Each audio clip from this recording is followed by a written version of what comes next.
नमस्कार दोस्तों, एसआई भर्ती को रद्द करने की मांग को लेकर दो युवक 2 दिन से जयपुर में पानी की टंकी पर चढ़े हुए हैं। न तो मांग नहीं है और न ही मुद्दा। इन दोनों युवकों ने अपनी मांग के समर्थन में पानी की टंकी पर एक बैनर भी लटकाया हुआ है, जिसमें साफ तौर पर यह दर्ज है कि भर्ती रद्द क्यों होनी चाहिए।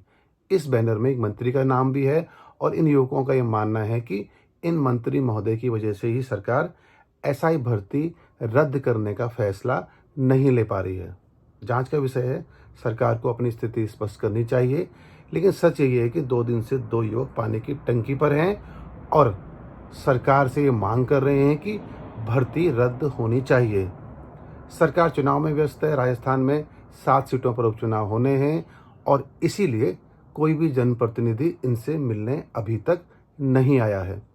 एसआई भर्ती को लेकर पिछले 6 महीने से राजस्थान में अलग-अलग मंचों पर सरकार से लगातार ये मांग की जा रही है कि भर्ती रद्द होनी चाहिए, क्योंकि बड़ा भ्रष्टाचार हुआ है। एसओजी भी अपनी रिपोर्ट सौंप चुकी है। सरकार ने जो मंत्रियों की कमेटी बनाई है, उसने भी अपनी रिपोर्ट सरकार को सौंप दी है और इन दोनों ही रिपोर्टों में ये साफ तौर पर दर्ज है कि भर्ती में भ्रष्टाचार हुआ है। लेकिन अभी तक सरकार खामोश है। लेकिन अब जिस तरीके से स्थिति लगातार बिगड़ रही है, सरकार को अब अपनी स्थिति एसआई भर्ती में स्पष्ट करनी चाहिए और ये बताना चाहिए कि वो करने क्या जा रही है।